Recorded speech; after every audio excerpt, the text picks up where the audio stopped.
There was an idea called the Avengers Initiative. The idea was to bring together a group of remarkable people. But was there a backup plan, Fury, or no? Because the Avengers are gone, man. I mean, you have Cap after he defrosts, and Captain Marvel is technically a one-woman team in her own right, but with all the threats you have throughout the universe, I don't think that's enough. Scratch that. You might not have enough to deal with what's coming to Earth. Hank Pym really screwed things up, and it's about to get a lot worse before it gets a lot better. Want to take a guess what's one of the worst things that's come from Hank Pym's betrayal? It's that Scott Lang never becomes the hero he was meant to be. I assume that the suit Hank was using in What If Episode 3 was his Ant-Man suit, with some modifications, meaning there's no suit to steal, meaning when Scott Lang gets out of prison, he may actually stay clean. Thinking about it, that actually might be a good thing. The truth surrounding every one of Ant-Man's appearances always result in him not spending enough time with his daughter, becoming a superhero, getting locked up in the raft, being lost in the quantum realm for 5 years. Without any of that happening, he can finally give Cassie all the time in the world. Did anyone else expect Black Widow to be the last Avenger standing? I know I did, but now that she's gone, let's talk about what that means for the state of the world because it's looking a bit grim. Without her superhero poses, Dreykov will essentially be allowed to roam free for as long as he wants. This has huge implications because as we know, he has Widow agents on every corner of the map ready to start wars, end wars, and incite chaos. Also, poor Yelena. Natasha or not, she'll be freed from the Red Room's clutches. However, without Nat, her plan to free the other girls will likely fail, and Yelena will probably be sent to the afterlife. Hopefully, during that time, she'll still buy her jacket so she can feel what it's like to live and make choices before she has to go. Oh, Tony, your life ended before it could really get started. However, maybe that's a good thing. Before Tony saved the entire universe, Stark made some questionable choices. For example, creating Ultron. Like, dude, really? What were you thinking? The good news is that will likely never happen now. Sokovia, although torn apart by their own wars, won't have to deal with being a giant chunk of rock that could wipe out all life. Zemo won't lose his family, meaning no civil war, even though that event would likely never happen because there's no Sokovia Accords to disagree over. However, there's one thing this may lead to, like, I don't know, Hydra's reemergence and taking over the world. No Ultron means Pietro and Wanda Maximoff will be released on the world and will wreak havoc everywhere. Also, I just realized this. Vision will never become a real boy. So sad.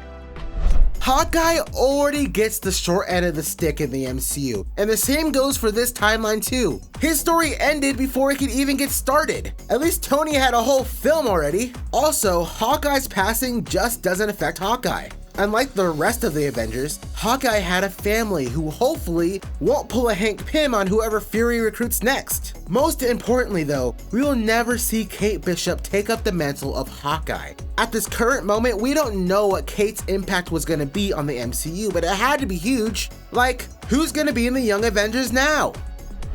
Thunderbolt Ross's main purpose in life seems to be how can I make the Avengers' lives a living nightmare? From the start, Bruce Banner could never catch a break, and everyone wants to say that Tony was the cause of Civil War. In reality, it was Ross forcing the Avengers to get on board. However, now that both of these parties are gone, what is he up to now? Well, he's probably a lot less stressed. But also, he's not forming his new super team, the Dark Avengers, or the Thunderbolts, depending on what direction the MCU is going in. I know. It's looking like this team is Val's, but it's likely Ross pulling the strings behind it. Or maybe he is still forming a team, because Fury's about to implement the Avengers Initiative 2.0. Can we say Red Hulk, anyone?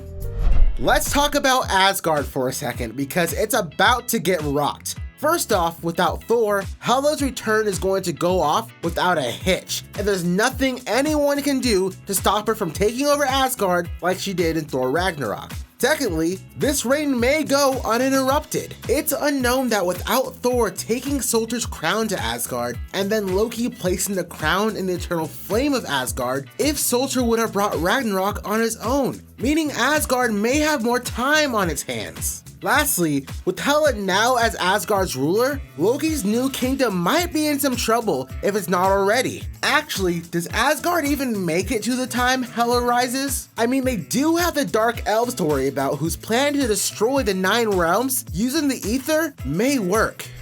Oh, so you want more Asgard? I got you, because on top of losing Thor, Asgard just lost its future king. I'm talking about Valkyrie, who without Thor would still be a drunk hiding away in isolation. If you remember, Valkyrie lost to Hela, lost not only the other Valkyries, but the love of her life. So to try and forget, she hid away on Sakaar, worked as a bounty hunter, and drank a lot. It's quite sad, to be honest with you, because Asgard will essentially be leaderless without Thor, and return to its previous warmongering ways under Hela's reign. Also, if events do play out similarly to the main timeline, and new Asgard is formed, who's gonna lead? Korg? Wait, he's still probably on Sakaar. Okay, how about fake Thor? Fake Loki? See? No leader. Asgard is doomed.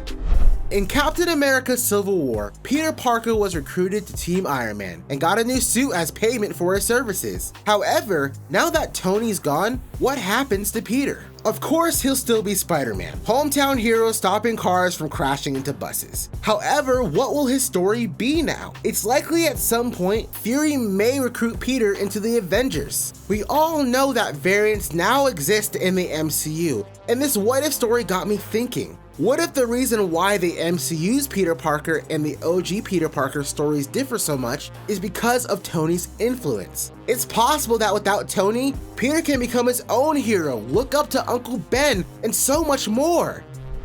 Let's answer the big question here.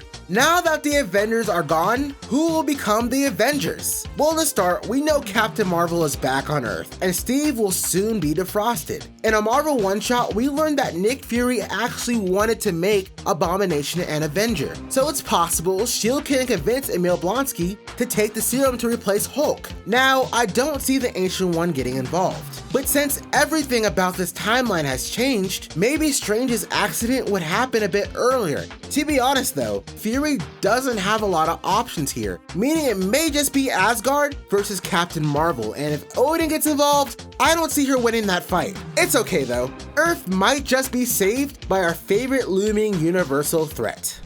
Congratulations, Loki! You are now King of Earth! Now, here's your first test. Thanos, because he's coming for the Tesseract and he's bringing his army with him. Now, here's the thing. I don't see Thanos and the Chitauri defeating Loki, especially when Loki's still in good standing with his homeworld. Much like if Captain Marvel tried to take Loki down, once Odin and Thor step in, it's over, it's a wrap, which is good for the universe. However, I don't think Earth is gonna survive this battle. New York barely survived the first time, and a battle between Asgard and Thanos is going to need a much larger battlefield. So tell me, Hank, how is Fury supposed to honor your loved ones now?